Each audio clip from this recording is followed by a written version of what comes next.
Voilà. Je disais que nous sommes en train de parler sur les deux dimensions de la vie chrétienne. Pour ceux qui viennent de nous rejoindre, nous disons encore shalom, shalom, shalom. Que le Seigneur vous bénisse abondamment. Pour ceux qui ne nous connaissent pas, je suis le prophète Carole Michel Vangou, le pasteur du centre évangélique Les Palmiers. Et depuis un moment, nous sommes en train de parler sur les deux dimensions de la vie chrétienne. Nous avons parlé sur la vie chrétienne en communauté ou la vie chrétienne en public. Et cet après-midi, nous allons essayer de parler sur la vie chrétienne personnelle ou le culte personnel. Comment est-ce qu'il faut vivre son culte personnel? Comment est-ce que dans ces conditions de confinement, dans cette situation de confinement, on peut vivre sa vie chrétienne, on peut vivre sa foi individuelle? Alors, nous avons dit la dernière fois que l'église locale est importante parce que quand un enfant naît, comme nous naissons de nouveau dans la vie chrétienne, nous ne connaissons pas tout. Et justement, Dieu permet que nous puissions naître dans une famille chrétienne, dans une église locale, afin que nous apprenions justement à avoir la mentalité du royaume, à avoir la mentalité de la vie chrétienne, à avoir le langage du chrétien. Et c'est en cela que la vie de l'église ou l'église locale s'avère très importante. Et donc, quand nous sommes dans l'église locale a pour but de nous enseigner à vivre notre relation personnelle avec Dieu. Nous venons ensemble, c'est pour apprendre comment est-ce qu'une fois seul, nous saurons vivre notre foi chrétienne. Et si vous regardez l'histoire de l'Église avait commencé par être ensemble.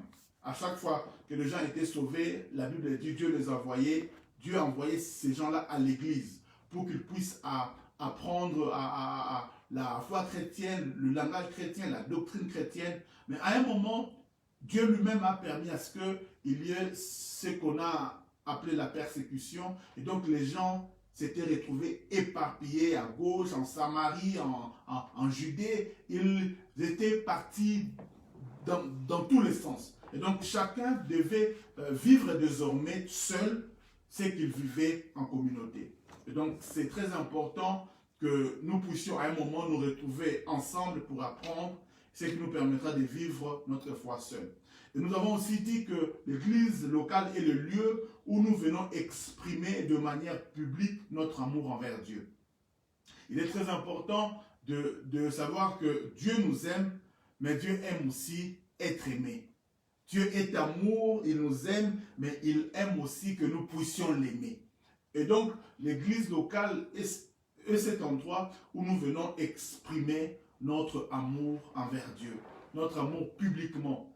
Parce que j'avais dit même, ceux qui sont amoureux aiment de temps en temps aller aussi dehors, marcher ensemble, aller au restaurant, c'est-à-dire faire voir en public qu'ils s'aiment. Voilà pourquoi même nous venons devant l'église, devant les parents, parce que nous voulons officialiser notre amour.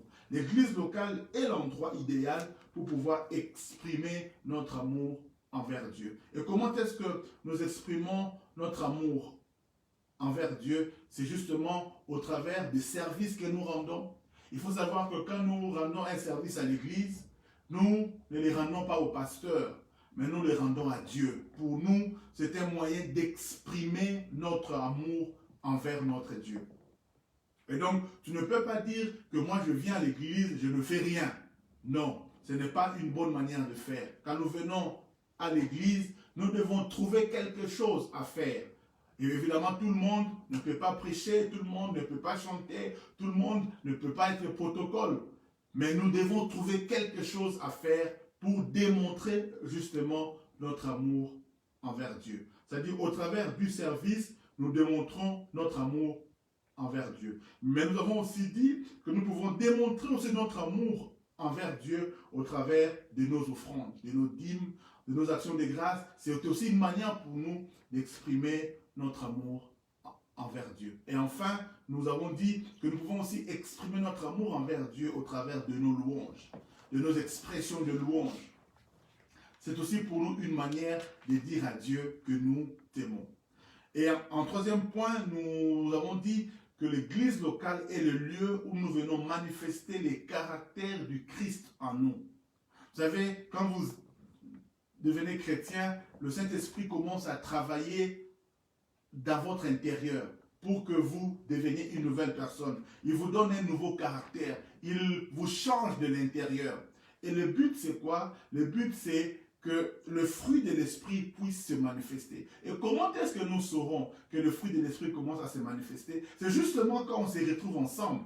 Parce que quand tu es seul chez toi, il est difficile qu'on constate que tu as changé. Mais quand nous sommes ensemble, c'est là où nous verrons si vraiment le caractère du Christ commence à se manifester en toi.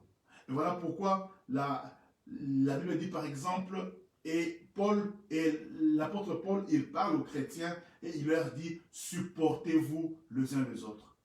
Colossiens 3,13 nous le dit, supportez-vous les uns les autres. Et si l'un a sujet de se plaindre de l'autre, pardonnez-vous réciproquement. De même que Christ vous a pardonné, pardonnez-vous aussi. Bien aimés dans le Seigneur, ici, l'apôtre Paul n'est pas en train de parler aux païens. L'apôtre Paul est en train de parler aux chrétiens. Mais il leur dit, supportez-vous. C'est-à-dire, il ne faut pas penser que l'église locale est l'endroit où tout est parfait. Une église parfaite n'existe pas. En tout cas, sur cette terre de Somme, une église parfaite n'existe pas. Amen. Donc, il ne faut pas croire que j'irai dans une église où il n'y aura pas de problème. Ça n'existe pas. Et je rappelle aussi que Paul n'est pas en train de parler à une église africaine ou de noirs. Il est en train de parler à une église qui n'est pas de noirs. Parce que parfois, nous avons l'impression que tout le problème du monde, tout le problème ne se trouve que dans les églises de noirs. Non. Si vous allez chez les Blancs, vous trouverez aussi, il y a des problèmes. Si vous allez chez les Indiens, chez les Asiatiques, c'est-à-dire dans chaque communauté, il y a des problèmes. Mais si les chrétiens que nous sommes matures, si le caractère du Christ est vraiment a pris place en nous, nous saurons nous supporter les uns les autres. Et même Paul dit, si quelqu'un a sujet de se plaindre de l'autre, que nous sachions nous pardonner. Bien-aimés, dans le Seigneur, partout où les hommes se retrouvent, il y aura toujours quelques problèmes. Mais justement, si la vie du Christ est en nous, nous saurons nous supporter les uns les autres. Et donc, l'église locale est le lieu où nous venons manifester les caractères du Christ en nous. Paul aussi, il est en train de nous demander de pouvoir être obéissants. L'obéissance. L'obéissance, nous la manifestons aussi à l'église locale. Quand on se retrouve, on apprend aussi à être obéissant. Voilà pourquoi dans Hébreux 13, 17, j'avais dit, Paul dit, obéissez à vos conducteurs. Bon, j'ai dit Paul parce que il est reconnu par plusieurs théologiens que le livre des Hébreux a été écrit par Paul, bien qu'il y a certains qui les contestent. Et en quatrième point, j'avais dit aussi que l'église locale est le lieu où nous venons apprendre à prier. La Bible dit, ils se réunissaient pour prier, pour les prières. Et nous avons dit que la prière s'enseigne. La prière s'enseigne. Aucun de nous, quand nous sommes convertis, on savait déjà exactement comment est-ce qu'il fallait prier. Même un enfant qui vient de naître dans une famille, il ne sait pas exactement parler, s'exprimer. Ça s'apprend. Au fur et à mesure qu'il est en contact avec ses parents, il apprendra à parler. Et généralement, l'enfant parle le langage de ses parents. Parce qu'il est là, il écoute, il parle. Vous connaissez peut-être, ou vous avez suivi ce film de ce garçon qui était né dans la forêt, il a grandi parmi les animaux et il commençait à parler les langages des animaux parce que c'était l'environnement dans lequel il a grandi. Et un enfant, quand il naît dans une famille où on parle anglais, il va parler anglais. Et quand un enfant naît dans une famille où on parle français, il va parler français. Et donc, notre manière aussi de prier, de parler chrétien, ça dépend de l'église locale où nous avons grandi. Et la prière s'enseigne. Jésus-Christ lui-même, ses disciples avaient vu comment est-ce qu'il s'est comporté et ils ont compris que ces types ici, ils priaient différemment de la manière dont nous sommes habitués à prier dans nos coutumes. Alors ils vont demander à Jésus de leur enseigner la prière. Et Christ leur a enseigné la prière. Et je dis que la prière peut s'apprendre par trois manières. Peut-être qu'il y a d'autres manières, mais moi en tout cas j'en ai retenu trois. La première manière, c'est l'enseignement biblique. On t'enseigne en s'appuyant sur les Écritures comment est-ce qu'il faut prier. On t'explique c'est quoi la prière. Vraiment, on te l'enseigne par un enseignement biblique et approfondi. Mais aussi, on peut apprendre à prier par ce moyen que moi j'appelle le mimétisme. C'est-à-dire, tu vois l'autre faire, tu reproduis cela. Sans pour autant vraiment comprendre comment est-ce que tu le fais, pourquoi est-ce que tu le fais, mais tu le fais quand même parce que tu vois les autres le faire. Et au fur et à mesure, tu comprendras, quand ils lèvent le main, c'est pour ça qu'ils lèvent le main. Quand ils disent « je vois Rapha », ça veut dire ça. Parce que nous tous, quand on a commencé à prier, quelque part, on suivait un peu le mouvement. On regardait les autres faire et puis on le faisait. Et puis après, on a compris pourquoi est-ce qu'on faisait ce qu'on faisait. Et c'est encore plus puissant quand tu sais pourquoi est-ce que tu fais ce que tu es en train de faire. Et nous avons aussi dit que la prière, nous pouvons aussi la prendre juste par l'observation. Quand tu observes comment est-ce que les gens font, ce qu'ils disent, par l'observation, tu peux aussi apprendre beaucoup de choses. L'apôtre Paul, parlant à son fils Timothée, il lui dit, et ce que tu as entendu de moi en présence de beaucoup de témoins, 2 Timothée 2, verset 2, et ce que tu as entendu de moi en présence de beaucoup de témoins, confie-le à des hommes fidèles, qu'ils soient capables de l'enseigner aussi à d'autres. C'est-à-dire ce que tu as vu chez moi, Paul, ce que tu as entendu de moi, toi fais-le et transmets-le aussi aux autres. Donc par l'observation, nous pouvons aussi apprendre beaucoup de choses. Et justement, il est très important de pouvoir être ensemble parce que c'est comme cela aussi que l'on grandit, que l'on découvre certaines choses. Et ça nous permet vraiment de pouvoir aller de l'avant. Même Jésus-Christ lui-même, quand il a pris ses disciples, nous pouvons lire dans Marc chapitre 3, Marc chapitre 3 du 13e verset jusqu'au 15e verset, la Bible dit, Jésus monta ensuite sur la montagne, il appela ceux qu'il voulut et il vint auprès de lui. Verset 14, il en établit 12 pour les avoir avec lui. Verset 15, et pour les envoyer prêcher avec le pouvoir de chasser les démons. Donc quand Jésus a choisi les disciples, il les a choisis d'abord pour qu'ils soient avec lui, pour qu'ils puissent eux voir comment est-ce qu'il faisait ce qu'il faisait, pour qu'ils puissent observer la manière dont Jésus s'est comporté. Parce qu'il y a certaines choses, nous les apprenons juste par observation. Quand nous observons, nous savons voir qu'est-ce qui se passe, comment ça se passe, c'est vraiment important. Et après qu'il les ait eus pour lui, avec lui, c'est alors qu'il les a envoyés. C'est-à-dire quand nous sommes aussi à l'église ensemble, nous observons, nous apprenons, et une fois que nous serons seuls, c'est alors que nous pourrons mettre en place ou exercer ce que nous avons appris dans la communauté. Rappelez-vous de Joseph. La Bible dit, Joseph, quand il était avec son père et ses frères, Joseph n'a jamais interprété des songes. Mais quand Joseph s'est retrouvé seul, loin de ses parents, c'est lui maintenant qui commençait à interpréter le songe des autres personnes. Et même, ce qui a fait que Joseph soit élevé, c'est non pas le fait de rêver, mais le fait d'interpréter le rêve des autres.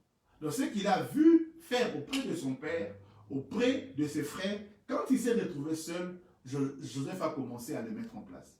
Bien-aimés dans le Seigneur, ne sous-estimez pas le fait que nous nous retrouvons ensemble. Le fait de se retrouver ensemble dans l'église, c'est très important. Parce qu'il y a certaines choses que toi, tu penses ne pas avoir. Il y a certaines capacités que toi, tu penses ne pas avoir. Mais une fois que tu seras seul, tu vas te rendre compte que, c'est-à-dire, il y a certaines choses que j'ai, mais quand nous sommes ensemble, ça ne se manifeste pas. Pourquoi? Parce que papa est là. Pourquoi? Parce que les aînés, les anciens sont là. Mais quand tu te retrouves seul, on te dit, mon frère, il faut prêcher, il faut exhorter, il faut faire ceci. Tu vois qu'il y a d'autres choses que tu as vu les autres faire, automatiquement, ça peut commencer à se reproduire. Je me rappelle encore quand on devait présenter notre tout dernier fils, Manoa Carole Miché, on devait le présenter à l'église après sa naissance. J'avais invité un pasteur qui devait venir du Congo, mais malheureusement, il s'est fait que il devait finalement arriver après la date prévue pour la présentation de l'enfant. Il s'est posé un problème. Comment est-ce que nous allons faire pour présenter l'enfant? Et je ne pouvais pas appeler un autre pasteur en urgence. J'ai dit à l'un de mes enfants de l'église, le frère Bruno, je lui ai dit, écoute, tu vas présenter mon enfant et puis moi je vais prier. Il dit, mais pasteur, moi je n'ai jamais fait ça. J'ai dit, est-ce que tu m'as vu faire ça? Oui papa, je t'ai déjà vu faire ça. Ok, tu vas le faire comme tu m'as vu faire. Bien aimé dans le Seigneur, moi-même et toute l'église, nous étions étonnés de voir comment est-ce qu'il a reproduit même certaines blagues que je fais quand je présente les enfants. Il a reproduit cela à l'identique et toute l'église était émerveillée. Il a tellement bien fait ça, même moi, je n'aurais pas fait mieux. Et qu'est-ce qui s'est passé au fait? En observant, il pensait qu'il avait oublié ou il pensait que ça n'entrait pas. Mais quand il s'est retrouvé face au problème, c'est que papa faisait, c'est que son pasteur faisait, il l'a reproduit automatiquement. Même lui-même ne pensait pas qu'il pouvait faire ça, mais il a fait ça. Donc quand nous nous retrouvons ensemble, nous voyons le frère prier, la chorale chanter, papa prêcher, il nous semble que on écoute seulement. Mais à un moment, Dieu permettra que tu te retrouves seul. Et tu te rendras compte que, ah, mais j'ai pris comme mon pasteur priait, j'ai fait comme mon pasteur priait. Parce que l'impact de l'église, de l'assemblée locale est très important sur nos vies personnelles. La Bible dit dans Proverbe 22, verset 6, « Instruis l'enfant selon la voie qu'il doit suivre. Et quand il sera vieux, il ne s'en détournera pas. » Il y a certaines choses, quand tu es enfant, on te l'apprend, tu penses que tu ne retiens rien. Non, Yaya, ça entre, ça reste quelque part dans notre subconscient. Et tu verras qu'un peu plus tard, quand tu grandiras, il y a certaines choses qui commencent à te revenir. Ah, papa m'avait dit, ah, maman m'avait dit. Donc, c'est très important de savoir que quand nous nous retrouvons tous ensemble, c'est d'une importance capitale pour nos vies chrétiennes personnelles. Parce que nous obtenons, nous apprenons, il y a des choses de Dieu qui entrent en nous. En fait, il y a la vie de Dieu qui entre en nous quand nous sommes aussi en communauté. Donc voilà un peu le petit rappel que je me devais de faire jusque-là. Et nous allons maintenant évoluer dans le culte personnel. Et pour le culte personnel, nous avons lu le texte de 1 Roi, chapitre 17, 1 Roi 17, du premier verset jusqu'au verset 7e. 1 Roi, chapitre 17, du premier verset jusqu'au verset 7e. J'espère de tout mon cœur que vous êtes en train d'être bénis par cet enseignement. 1 Roi, chapitre 17, 1 à 17. Si vous êtes bénis, en tout cas, faites-nous savoir, écrivez-nous, nous allons lire cela. Faites-nous savoir que cet enseignement vous fait du bien. 1 Roi 17, du premier verset jusqu'au verset 7e. La Bible a dit, Élie le Tishbite, l'un des habitants des Galades, dit à Akab, l'Éternel est vivant, le Dieu d'Israël dont je suis le serviteur, il n'y aura ces années-ci ni rosée ni pluie, sinon à ma parole. Et la parole de l'Éternel fut adressée à Élie en ces mots, pars d'ici, dirige-toi vers l'Orient et cache-toi près du torrent des Kérith, qui est en face du Jourdain. Verset 4, tu boiras de l'eau du torrent et je ordonnai au corbeau de te nourrir là. Il partit et fit selon la parole de l'Éternel et il alla s'établir près du torrent de Kérith qui est en face du Jourdain. Le corbeau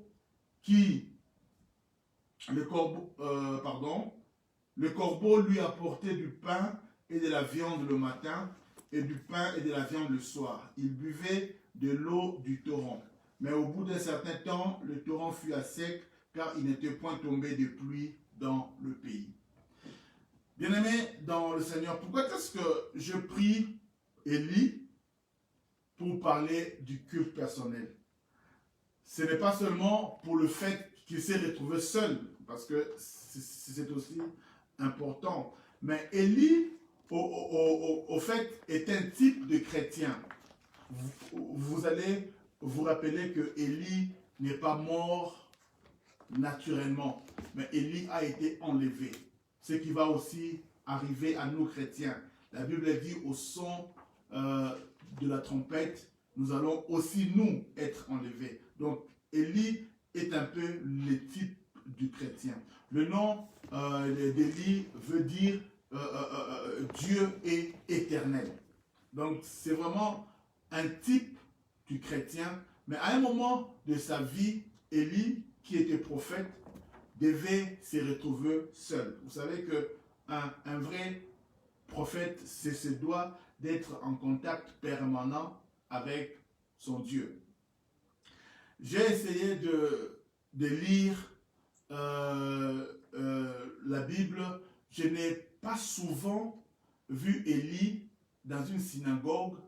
Je n'ai pas souvent vu Élie dans un tabernacle en train de prier. Apparemment, Élie était plus un homme solitaire. C'est-à-dire, il vivait vraiment sa relation, sa communion avec Dieu de manière solitaire. Et pourtant, nous savons que les Juifs avaient comme pour habitude de se retrouver dans la synagogue, dans le tabernacle, pour pouvoir prier ensemble, faire des sacrifices. Mais Élie, le Tishbite, pour lui, ce n'était pas le cas. Il était vraiment un homme solitaire. Il vivait seul, mais il entretenait une relation particulière et forte avec Dieu. Et la preuve même est que Élie a été enlevé. Élie n'est pas mort comme tous les prophètes étaient morts, mais Élie a été enlevé. Bien-aimés dans le Seigneur, il est important de pouvoir vivre sa foi dans la communauté, mais retenez aussi qu'il est très important de vivre sa foi seul. Et du reste, j'aimerais que nous retenions que la vie chrétienne n'est pas une vie qui se passe en communauté. Non. La vie chrétienne est avant tout une relation personnelle que tu as avec Dieu. La vie chrétienne est une relation personnelle avec Dieu. Il faut que Dieu te connaisse. Il ne suffit pas que l'Église te connaisse. Il ne suffit pas que le pasteur te connaisse. Il ne suffit pas d'avoir la carte de membre de ton Église. Non. Il faut que Jésus-Christ te connaisse, qu'il te connaisse par ton nom. Il faut que tu te rassures que ton nom est écrit dans le livre de vie. Que Dieu te connaisse. Donc voilà pourquoi, une fois que tu as cette relation-là personnelle avec Dieu, tu peux prier en tout lieu. Tu peux vivre cette relation-là personnelle où que tu sois. C'est très important. Et donc, dans cette dimension de confinement, dans cette situation, dans cet environnement de confinement, je vous ai dit que pour nous aujourd'hui, cette situation est particulière. Parce que nous sommes habitués à vivre ensemble, tout ça. Mais dans d'autres pays, je vous l'ai dit, il n'y a pas moyen que les chrétiens se réunissent. Donc pour eux, c'est une normalité que de vivre seul leur foi. Et donc, il est aussi important de considérer cette dimension-là de la vie chrétienne. Paul, d'ailleurs, nous pose la question dans 1 Corinthiens chapitre 3, verset 16. Paul dit, « Ne savez-vous pas que vous êtes le temple de Dieu et que l'Esprit de Dieu habite en vous ?» Paul pose la question, ne savez-vous pas, ignorez-vous que vous êtes le temple de Dieu? Dans 1 Corinthiens 6, 19, il enfonce encore le clou en disant, ne savez-vous pas que votre corps est le temple du Saint-Esprit qui est en vous et que vous avez reçu de Dieu et que vous ne vous appartenez point à vous-même? Votre corps est le temple du Saint-Esprit. Bien-aimé dans le Seigneur, tu es une église ambulante. Tu es un temple de Dieu en miniature. Et j'aimerais te dire ceci. Tout ce qui se... Vous savez, un temple est temple. Ce n'est pas parce que y a des beaux murs, il y a de belles lampes, il y a de belles chaises. Vous pouvez construire un édifice géant avec plein de lumière, plein de décorations. Mais si l'Esprit de Dieu n'est pas là, ce temple-là ne sert à rien. C'est comme un musée. Le temple est temple si l'Esprit de Dieu est dedans. Le tabernacle était tabernacle parce que l'arche de l'Éternel était à l'intérieur. Si l'arche n'était pas là, ça serait juste une tente quelconque. Alléluia. Le temple est temple parce que l'Esprit de Dieu est là. Et la Bible déclare que vous êtes le temple de Dieu. Pourquoi? Parce que l'Esprit de Dieu habite en vous. Alléluia. Bien-aimé, tu es un temple ambulant. Tu es une église ambulante. Quand tu marches là, c'est l'église qui marche. Quand tu marches là, c'est le temple qui marche. Alléluia. Et comme l'Esprit de Dieu est là, la Bible déclare que dans le temple, dans le tabernacle, il y avait les archanges qui étaient là. Il y avait au fait, personne ne pouvait entrer dans le lieu c'est n'importe comment, au risque de mourir. Et puis il y avait des archanges qui étaient là pour protéger l'arche de l'Éternel. Et toi qui es le temple de Dieu, l'arche de Dieu aussi habite en toi. L'arche de Dieu habite en toi. Le Saint-Esprit habite en toi. Donc il faut te rendre compte que partout où tu es, il y a des anges qui sont là, qui te protègent, qui te gardent. Tu n'es pas n'importe qui. Tu es le temple de Dieu. Et voilà pourquoi même l'apôtre Paul nous rappelle en disant que votre corps là, c'est le temple de Dieu. Vous ne pouvez pas faire n'importe quoi. Bien aimé dans le Seigneur, vous savez, il y a des moments où même les anges ont envie de nous gifler.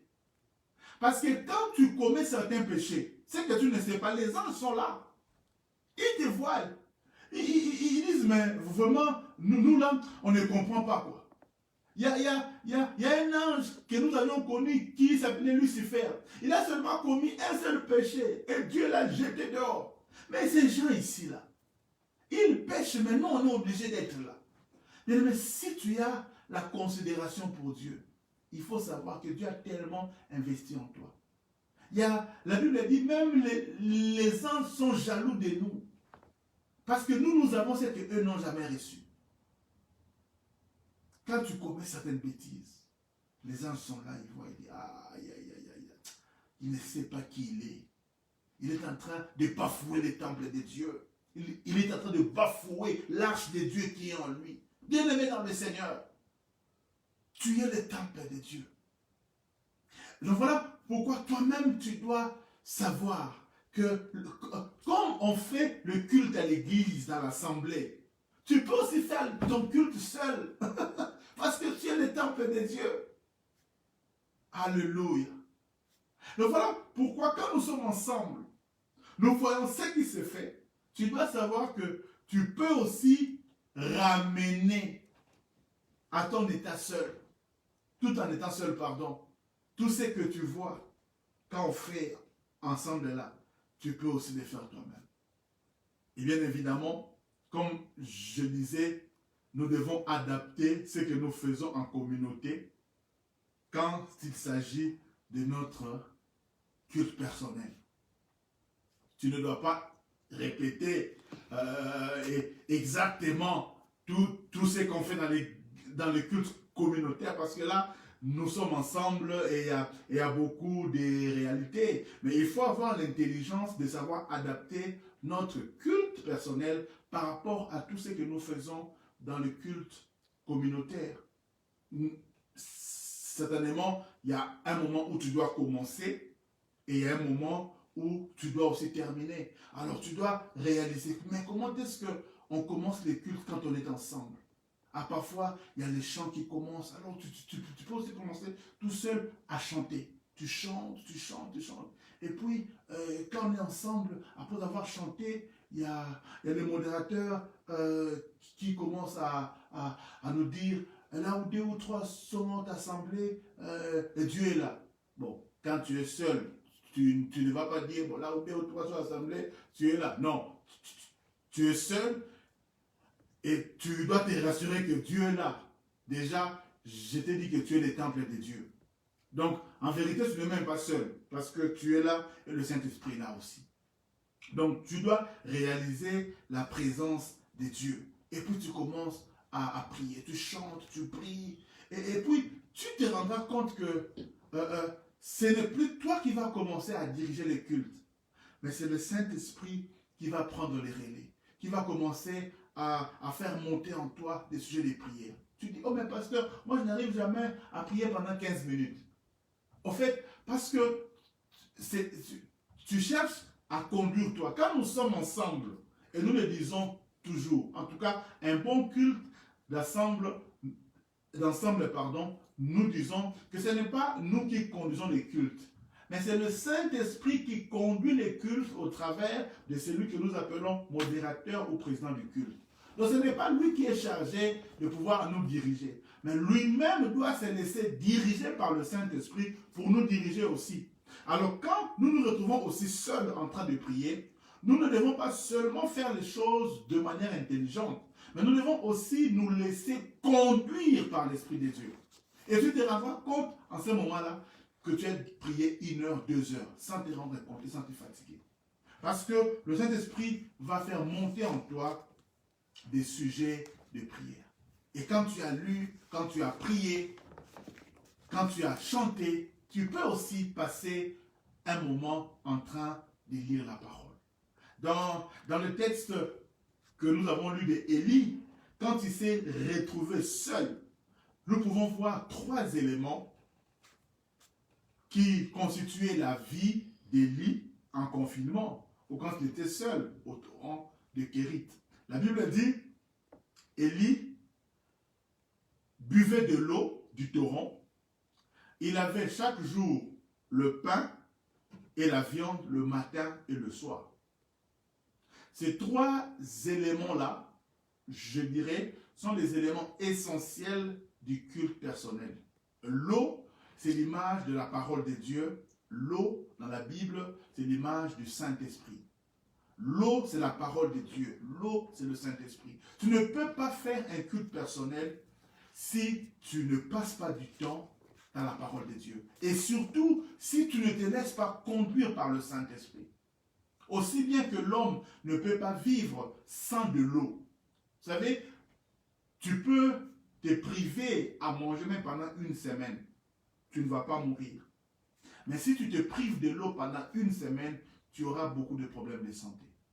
L'eau est quelque chose de très important dans le corps humain.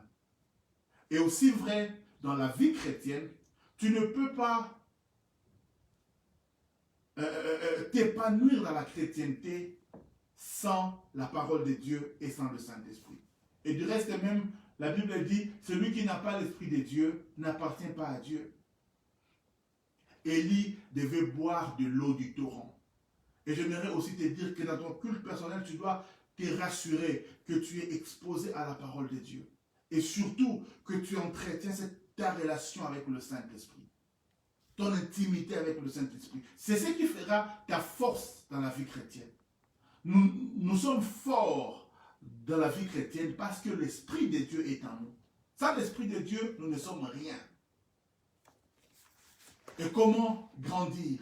dans le spirituel, c'est justement en étant exposé dans la parole de Dieu. Quand je suis seul dans mon culte personnel, je chante, je prie, mais en même temps, je lis aussi la parole de Dieu.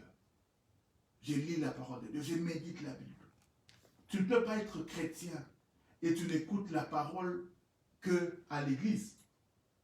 Tu ne peux pas être chrétien et la Bible, tu ne l'ouvres qu'à l'église. Toi, à la maison, tu n'ouvres jamais ta Bible. Jamais. Hein? Tu n'ouvres jamais ta Bible. Ce n'est pas normal. Ce n'est pas normal. Alléluia. Il faut que tu apprennes dans ton culte personnel à lire ta Bible, à ouvrir ta Bible, à étudier ta Bible. Et c'est comme ça aussi que le Seigneur va commencer à te parler, à t'enseigner. Moi, il y a certaines choses, on ne me l'a pas enseigné. Il y a le Saint-Esprit qui m'a vraiment enseigné. Ce n'est pas un pasteur qui m'a enseigné certaines choses. Et je dirais même, les choses que l'Esprit a déposées en moi sont devenues une telle conviction qu'aucun pasteur ne peut l'enlever, aucun enseignement des hommes ne peut l'enlever. Parce que je sais d'où je l'ai reçu. C'est vraiment resté dans mon esprit. C'est très important. Alléluia. Élie buvait de l'eau, mais également, Élie mangeait du pain. Et le pain, nous savons que Christ est notre pain. Christ est notre pain. Je parle du Christ révélé. Je parle de la révélation du Christ. Quand nous sommes dans le culte personnel, bien aimés dans le Seigneur, nous aurons la révélation du Christ. Nous allons manger le pain qui vient du ciel. Parce que je te rappelle que le pain que le corbeau venait apporter à Élie, c'était un pain surnaturel. On ne nous dit pas ça venait de quelle boulangerie. Mais le corbeau venait avec le pain et avec la viande. C'était fabriqué où? On ne sait pas. Bien-aimé dans le Seigneur, celui qui entretient une relation personnelle avec Dieu aura aussi une révélation exceptionnelle, personnelle. Bien-aimé, il est important qu'on t'enseigne sur Dieu. C'est vrai. Au début, il faut qu'on t'enseigne. Mais ce qui va marquer ta vie, ce n'est pas vraiment ce qu'on t'a enseigné sur Dieu. Ce qui va te marquer, c'est la manière dont Dieu va se révéler à toi. Est-ce que vous savez que quand, par exemple, nous prions et que nous disons Jéhovah Rapha, Jéhovah Jireh, ce n'est pas Dieu qui s'est fait appeler Jéhovah Jireh. Ce n'est pas Dieu qui a dit que bon, désormais, appelez-moi Jéhovah Jireh. Non. Ce n'est pas Dieu qui a dit que désormais, appelez-moi Jéhovah Nissi. Non. Mais c'est, par exemple, Abraham qui a vu Dieu agir et il a dit, tu es Jéhovah Jireh. Il a vu Dieu pourvoir. Il est allé à la montagne alors qu'il devait sacrifier son fils Isaac. Il a vu Dieu pourvoir un bélier pour remplacer son fils. Alors il a dit Jéhovah Jireh. Sur la montagne de l'Éternel, il se pourvoira. Le Dieu qui pourvoit, l'Éternel qui pourvoit, Jéhovah Jireh. C'est la révélation d'Abraham que jusqu'aujourd'hui, nous continuons à citer. Jéhovah Jireh. Et quand tu pries, tu es mon Jéhovah Jireh. C'est Abraham qui a dit ça.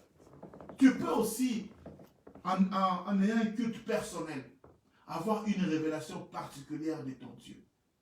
Et jusqu'aujourd'hui, Dieu a accepté qu'on continue à l'appeler Jéhovah Jireh. Quelqu'un, Dieu l'a guéri. Et il a dit, tu es mon Jéhovah Rapha. Le Dieu qui guérit. Alléluia. Et Dieu a accepté qu'on l'appelle comme ça. Il s'est révélé à quelqu'un. Et cette révélation-là est restée. Mais quelle est la révélation que tu as de Dieu? Qu'est-ce que Dieu a fait dans ta vie? Quelle est la révélation que tu as? Comment est-ce que Dieu s'est révélé à toi? Parce que Dieu se révèle. Dieu, on ne l'étudie pas en mathématiques, en sciences. Ta tête va craquer. Ce n'est pas une formule mathématique, Dieu. Non, Dieu doit se révéler à toi. Et il se révélera comment? Lors du culte personnel. Tu commenceras à manger du pain. Parce que si l'eau était là, le pain venait du corbeau. Il le prenait où? On ne sait pas. Mais chaque matin et chaque soir, Élie se nourrissait. Bien-aimé, dans le Seigneur, tu peux grandir chaque fois que tu es dans ton culte personnel, avoir une révélation exceptionnelle de ton Dieu. Alléluia. Et c'est que tu connais des dieux, non pas parce qu'on te l'a enseigné, mais parce que tu as compris la chose. Bien-aimé Seigneur, personne ne va te les ravir. On ne va même pas te l'enlever. Parce que tu sais en qui tu as cru. Paul dit, je connais en qui j'ai cru.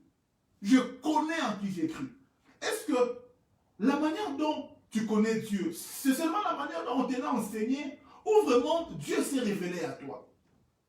Dieu ne va pas se révéler en toi tout simplement quand on est ensemble dans un culte public. Non!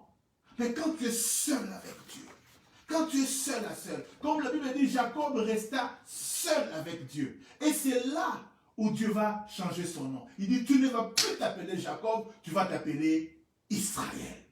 Alléluia. Quand nous sommes seuls avec Dieu et que nous mangeons le pain, le Christ révélé, bien aimé, nous-mêmes aussi nous changeons. La révélation de Dieu nous change nous. La révélation de Dieu ne change pas Dieu, mais change nous. Parce que nous voyons les choses différemment. Nous nous voyons aussi différemment. Parce que Dieu se révèle à nous. Quand Dieu se révèle à toi, tu te vois différemment. Alléluia. La révélation de Dieu ne change pas Dieu, mais change l'homme. Quand Dieu se révèle à l'homme, Dieu reste Dieu, mais l'homme ne reste plus ce qu'il était hier. Il change. Jacob devint Israël.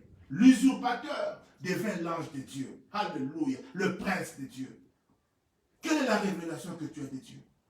Ce n'est pas seulement quand on se retrouve ensemble dans le brouhaha, on chante, on danse, c'est bien tout ça. Mais quand Dieu veut se révéler à toi, il faut que tu sois seul. Yonazambe. Toi avec Dieu. Tu parles avec Dieu. Tu discutes avec Dieu. Tu manges le pain révélé. On ne connaît pas la boulangerie où venait le pain que le corbeau apportait. On ne sait pas ça venait d'où. Mais les corbeaux venaient avec le pain chaque matin et chaque soir. Alléluia. Christ est notre pain. Christ, il est le pain de la vie. Nous ne voulons pas seulement manger un pain quelconque de la boulangerie que les hommes ont fabriqué, un enseignement que quelqu'un a fabriqué et il est venu te donner. Non, on ne veut pas de ça. Je veux manger du pain de la boulangerie céleste. Je veux manger Christ révélé. Alléluia. Je veux manger Christ révélé. Et cette révélation-là me change. Élie buvait de l'eau, mais Élie mangeait aussi du pain surnaturel. Alléluia. La révélation de Dieu te change. Si tu le crois, dis Amen. Bien. Et troisième chose, dans le culte personnel, c'est aussi la viande. La viande, c'était les plats consistants. Il est bien dans le Seigneur. Dans notre culte personnel, le plat consistant, c'est aussi l'adoration. Vous savez, quand tu as la parole de Dieu, quand tu as le Saint-Esprit, et quand tu as la révélation de Dieu, ça ne peut que te pousser à adorer. Et l'adoration, c'est quelque part quelque chose qui te change. Quand tu deviens un adorateur, c'est que tu commences à manger, c'est que tu manges du consistant. Quand tu commences à prier, quand tu es encore dans le niveau de Seigneur, donne-moi, Seigneur, je manque de ça. C'est encore le bas niveau de la prière.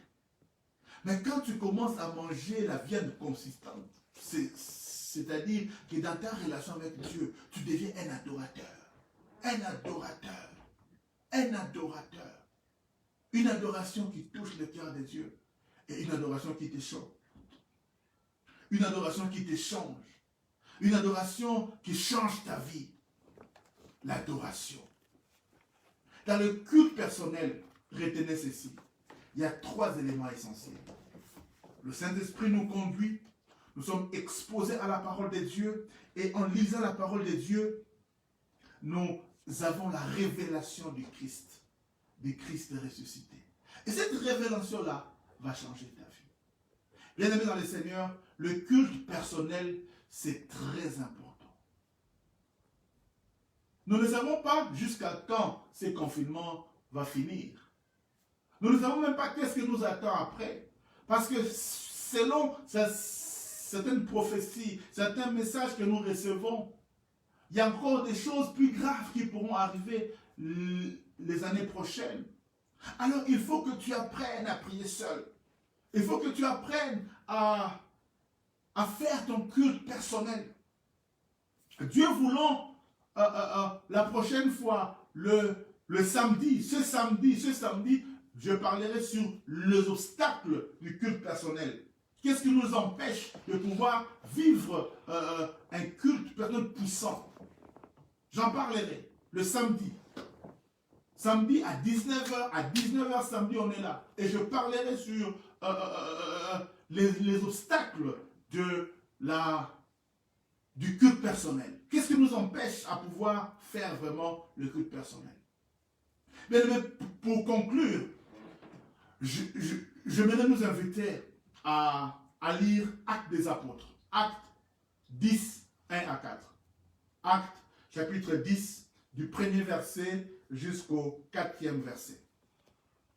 La Bible dit, il y avait à Césarée un homme nommé Corneille, centenier dans la cohorte dite italienne. Cet homme était pieux et craignait Dieu. Avec toute sa maison, il faisait beaucoup d'aumônes au peuple et priait Dieu continuellement. Alléluia. Vers la 9e heure du jour, il vit clairement dans une vision un ange de Dieu qui entra chez lui et qui lui dit, Corneille. Les regards fixés sur lui et saisi d'effroi, il répondit, qu'est-ce que Seigneur? Et l'ange lui dit, tes prières et tes aumônes sont montées devant Dieu et il s'en est souvenu. Alléluia. Bien-aimé le Seigneur, Corneille n'était pas un juif. Corneille était un centenier romain. Et nous savons qu'à cette époque-là, les païens ou le non-juif n'avaient pas le droit de pouvoir entrer dans la synagogue. Non. Mais ce Corneille-là, il avait foi en Dieu. Il croyait en Dieu. Il croyait au Dieu d'Israël. Mais même s'il ne pouvait pas aller à la synagogue, mais la Bible dit, il priait et il faisait des aumônes. Il priait et il faisait des aumônes. Je ne sais pas qui lui avait appris à prier. Je ne sais pas qui lui avait appris à faire des aumônes. Mais en tout cas, il priait Dieu et il donnait des aumônes. Bien aimé dans le Seigneur, vous savez, c'est lui qui a la révélation de Dieu. On ne l'oblige même pas à donner. Parce que quand tu commences à voir la révélation de Dieu, que tu aimes Dieu, on ne doit pas t'obliger à donner à Dieu. Non, non, bien aimé dans le Seigneur. Est-ce que moi, pour que j'achète un cadeau à ma femme, on doit venir m'exhorter? Qui pour acheter des choses à ses enfants, on l'exhorte? Non, vraiment, bien aimé dans le Seigneur, vous savez. Toi, pour donner même 10 € d'offrande, il faut qu'on fasse 30 minutes d'exhortation. Et tu dis, j'aime Dieu. Non, c'est lui qui aime Dieu. C'est lui qui a la révélation de Dieu. Il ne peut pas bloquer son cœur. Non. Corneille, il faisait des cultes personnels. Mais après avoir prié, il s'est rassuré toujours. Je dois aussi faire des aumônes. Je dois aussi donner à Dieu. Alors qu'il n'allait pas à la synagogue. Mais comment il s'arrangeait pour prier et pour donner les aumônes? Mais il était dans un culte personnel. Puisqu'il ne pouvait pas aller à la synagogue. Mais il priait. Et la Bible dit, il donnait aussi des aumônes. Et même quand l'ange, oh mon Dieu, même quand l'ange est venu voir Corneille, l'ange lui dit ceci. Il dit, tes prières et tes aumônes sont montées devant Dieu. Pas seulement les prières, même les aumônes. Même quand tu es seul là, les offrandes que tu donnes pour soutenir l'œuvre de Dieu, Dieu les exauce aussi. L'ange dit à Corneille, tes prières et tes aumônes sont montées devant Dieu. Ceux qui ont la révélation de ces choses, même quand il est seul, il continue à prier, il continue à faire des aumônes. Si toi, le fait que tu es seul, tu dis Alléluia, c'est fini, offrande fini, je ne vais plus à l'église, les aumônes, les pasteurs vont faire ça. Mais tu es un sorcier. Tu es un sorcier. Dans ces confinements, on voit vraiment l'enchor de nos églises se révèle maintenant du temps des confinements. Quand toi, tu te réjouis, les pasteurs vont souffrir.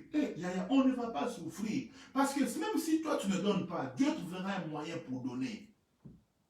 Mardoché avait dit à Esther, Esther, si tu ne fais pas ce que tu es censé faire, Dieu trouvera un autre moyen. Dieu trouve toujours un autre moyen. Le mardi, hier, nous avons eu la prédication de la part du pasteur Alain. Et il nous a donné un témoignage qui nous a vraiment bénis. Le pasteur Alain de Paris. Il a dit que nous sommes en confinement. Et lui, il ne travaille pas. Il est à 100% engagé dans l'œuvre de Dieu. Il nous a dit que ce que je reçois en temps normal, c'est moins que ce que je reçois maintenant qu'il n'y a pas d'église. Dieu pourvoit à mes besoins. Bien-aimé dans le Seigneur, c'est lui qui a la révélation. Il ne peut pas se réjouir parce que je ne vais pas à l'église, je ne donne pas des offrandes, je ne donne pas la dîme. Mais tu te trompes parce que tu es en train de te bloquer toi-même. Tu es en train de perdre toi-même. Est-ce que tu sais, oh mon Dieu, est-ce que tu sais que si tu es ce que tu es maintenant, c'est peut-être à cause des offrandes et des dîmes. Alors n'arrête pas les cycles. Continue à faire ce que Dieu t'a déjà révélé de faire. Donc voilà pourquoi ceux qui font parce qu'on leur a tout simplement dit de faire, dès qu'il y a l'occasion, ils ne font plus. Mais celui qui a la révélation, celui qui comprend pourquoi est-ce que je dois faire ce que je fais, oh yaya. Confinement ou pas, il va chercher le moyen pour venir donner à Dieu. J'ai béni le Seigneur pour tous mes enfants qui parfois, au risque d'être arrêtés, se sont débrouillés. Il a cherché, confinement ou pas, je dois trouver mon pasteur pour donner ma dîme, pour donner mon offrande. Il y a certains qui ont fait des virements bancaires. C'est ça, un enfant de Dieu. Parce qu'il a compris la révélation. Il dit, dans ces moments difficiles, je dois démontrer à Dieu que je l'aime. Corneille, il était seul, dans un culte personnel, mais il priait. Et un jour, le Saint-Esprit s'est souvenu de lui. Corneille a reçu le Saint-Esprit avant beaucoup d'autres Juifs. Il a commencé à parler en langue, avant même que l'apôtre Paul commence à aller chez le païen. Au fait, quand on dit que l'apôtre Paul a révélé Christ aux païens, mais retenons que le premier de païens qui a reçu le Saint-Esprit, c'est Corneille. En tout cas, si je ne me trompe pas, c'est Corneille. Et qui lui a apporté, entre guillemets, le Saint-Esprit? Ce n'est même pas l'apôtre Paul, c'est l'apôtre Pierre. Pourquoi? Parce qu'il entretenait une relation personnelle avec Dieu. Il priait et il donnait des aumônes. Même s'il n'allait pas à la synagogue, mais il priait. Il priait. Dieu le connaissait. Et Dieu est venu l'appeler par son nom. Corneille! Est-ce que toi, vraiment, Dieu peut t'appeler par ton nom? Est-ce que Dieu te connaît par ton nom? Alléluia. Bien-aimé dans le Seigneur. Retenons ceci. La qualité de la vie de Corneille a influencé et même bénéficié à toute sa famille. Corneille a influencé sa famille. Parce que quand Pierre est venu, Corneille n'était pas resté seul. Il a appelé ses amis, sa famille était là. Et quand le Saint-Esprit est descendu, ce n'est pas seulement sur Corneille, mais sur toute sa maison. Toute sa maison était impactée par le Saint-Esprit. Et là, toute sa maison a été aussi baptisée. Bien aimé dans le Seigneur, la vie de Corneille a influencé toute sa maison. J'aimerais te dire ceci. Ta vie à toi peut aussi influencer toute ta maison.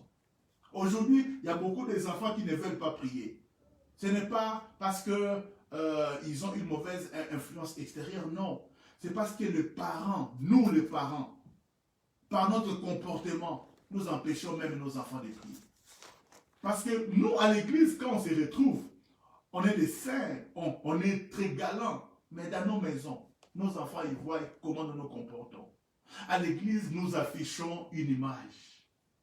Nous faisons semblant. Mais quand on se retrouve seul, comment est-ce qu'on se comporte? Et nos enfants, ils voient ça. Nos enfants, ils voient ça. Et quand ils voient ça, bien aimé dans le Seigneur, laissez-moi vous le dire. Certains, non, si c'est ça, moi je ne veux pas devenir chrétien. Nous sommes responsables. Qu'est-ce que nous faisons en privé? Mais ce que nous sommes crie beaucoup plus que ce que nous disons. Tu peux dire à ton enfant, ne mens pas. Mais si ton enfant te voit toujours mentir, mais il ne croira pas. Il dit, papa, il dit de ne pas faire ça. Mais lui-même, grand yanké. Non. Corneille, sa vie a influencé aussi la vie de ses enfants. Et ils en ont bénéficié. Bien aimés dans le Seigneur, je vous ai dit tout à l'heure que la vie communautaire influençait notre culte personnel.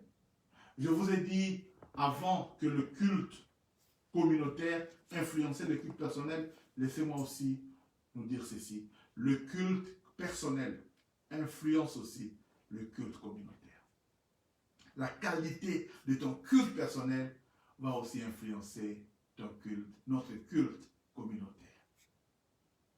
Dieu nous faisant grâce, le samedi à 19h, nous allons continuer. Notamment, je vais vous dire quel est le temps convenable pour prier. Quel est le temps convenable pour faire un culte personnel. Et quels sont les obstacles au culte personnel. Si tu as retenu quelque chose ce soir, que mon Dieu puisse te bénir. Prions. Dieu de gloire, merci. Merci pour ce temps que nous avons passé dans ta présence. Merci Seigneur pour la grâce que tu nous as faite de pouvoir encore passer du temps devant toi. Merci Seigneur mon Dieu parce que tu nous dis des choses qui nous changent. Merci Seigneur mon Dieu pour la grâce que tu nous accordes. Nous bénissons ton nom. Nous bénissons ton Seigneur. Aide-nous Seigneur à pouvoir désirer ta parole, avoir soif de ta parole, désirer entretenir une vraie relation avec le Saint-Esprit.